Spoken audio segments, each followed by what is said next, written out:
아파트 주차장에 3명의 남성들이 서 있습니다. 그런데 두 남성 사이에 좀 심각한 분위기가 느껴지는데요. 갑자기 중년 남성이 앞에 선 남성의 뺨을 때리더니 신고 있던 신발까지 벗어 폭행을 이어갑니다. 함께 있던 또 다른 남성은 뒷짐을 진 채 이 상황을 지켜보기만 했는데요. 대체 이 남성들 사이에 무슨 일이 있었던 걸까요? 진짜 이거는 원본 영상을 보시면 그걸 보여드릴 수가 없죠. 이제 폭행 장면이 나와서 진짜 피가 거꾸로 솟습니다. 제3자인 제가 봐도. 자, 교수님. 네, 지난주 수요일에 있었던 일이에요. 이 제보자께서 아파트 주차장에 자동차를 세워놨는데 누가 긁고 갔습니다. 그러니까 당연히 관리사무소에 가서 CCTV 좀 보여주세요라고 얘기했어요. 그런데 거기에 아파트 관리 회장이 있었답니다. 그런데 이 회장이 뭐라고 얘기하냐면 관리비 미납한 주민에게는 CCTV를 보여줄 수가 없어요라고 얘기를 했어요.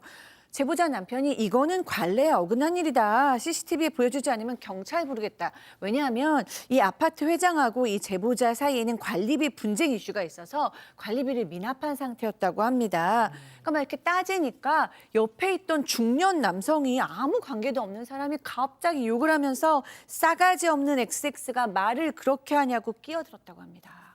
자, 그러니까 갑자기 아무 상관도 없는 제3자가 대화에 끼어든 겁니다. 자, 그 뒤에 무슨 일이 있었을까요? 체크포인트 짚어보죠. 슬리퍼 싸대기. 자, 제보자 얘기 들어보시죠. 가해자 아저씨가 저희 오빠랑 회장이랑 듣던 말을 이제 가만히 듣고 있다가 저희 오빠한테 갑자기 이 싸가지 없는 가 말을 그렇게 하네 하면서 너 일로 나와봐 하더니 그냥 일방적으로 폭행을 하신 건이거든요. 스레바로 14대, 손으로 7대에서 한 25대, 30대 정도 맞았어요. 경찰이 출동은 했는데 가해자한테 가서는 그냥 반말 안 하고 몇 마디 나누더니 그냥 보내버리시더라고요. 제가 저 원본 영상을 보면서 앞서 보셨죠? 슬리퍼 이렇게 딱 집어들더니 때리는 거. 거의 10연타를 때려요, 이거를. 네, 제보자에 따르면 이 옆에 있던 중년 남성도 이 아파트 주민이라고 합니다. 그런데 갑자기 남편한테 당신 왜 말을 그렇게 하냐라고 이야기하면서 밖으로 불러냈고 다짜고짜 폭행을 시작한 건데요. 그런데 뺨을 그냥 때린 것도 당연히 문제입니다만 엄청 세게 때렸습니다. 심지어 이 뺨에 맞아서 뺨을 맞고 모자가 벗겨질 정도의 강도로 때렸고요. 그리고 또 지금 계속 보신 것처럼 슬리퍼를 가지고 벗어서 폭행을 하는데 이게 당연히 아프기도 하지만 또 상당히 모욕적인 행동이거든요. 그렇죠. 네, 모욕이지, 모욕. 네네. 그런 행동들을 했고 또 손으로 때린 거, 슬리퍼로 때린 거 합해가지고 30대 이상을 때렸는데요. 당시 남편은 혹시라도 이거 쌍방 폭행으로 엮일까봐 저항도 안 하고 그냥 맞기만 했습니다. 좀 참은 걸로 보여요. 예. 잘 참으셨고 신고받은 경찰이 현장에 왔습니다. 그런데 경찰이 신고를 받고 왔으니까 이 제보자의 남편이 경찰에게 진술을 먼저 했겠죠. 하는데 그 상황에서 이 가해 남성이 자유롭게 그냥 돌아다니다가 경찰하고 몇 마디 나눈 다음에 어느 틈에 슬쩍 사라졌다는 거예요. 허허. 자, 그런데 그날 2차 폭행 사건이 벌어졌다면서요? 맞습니다. 첫 번째 폭행이 저 장면인데요. 첫 번째 폭행 사건 발생한 후 30분 후에 같은 아파트니까 이 제보자하고 어머니하고 할머니까지 3대가 거주하고 있는데 이 가해 남성을 만났다고 합니다. 당연히 왜 때렸냐 이래 돼가지고 그 제보자의 아버지가 가해 남성한테 항의를 하니까 지금. 요때 이제 2차 다툼이 좀 벌어졌던 것 같습니다. 자, 가해 남성은 팔꿈치로 제보자를 밀면서 저렇게 눈과 강대뼈 부위를 가격을 했다라고 하고요. 이때 또 폭행을 하니까 경찰을 불렀는데 이 남성 경찰이 오기 전에 다시 또 사라졌다고 합니다. 이 문제는 이 폭행이 이루어졌기 때문에 제보자도 오른쪽 눈의 시력이 저하됐고 각막이 손상됐다는 진단도 받았고요. 남편 뺨 맞았지 않습니까? 고막이 손상됐다고 합니다. 진짜 이 슬리퍼로 계속 팍 맞는데 이 고막이 터질 법도 하시겠더라니까요. 자, 그런데 제일 중요한 거.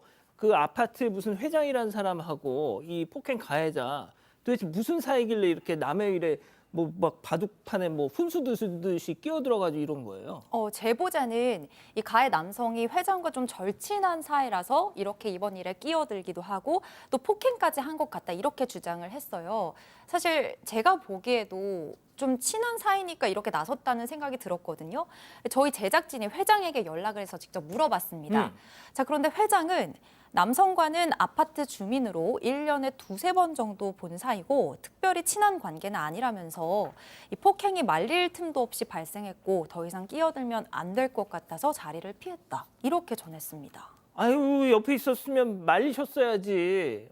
자, 그런데 이 가해 남성 폭행 5일 후인 이번 주 월요일, 그러니까 그제죠.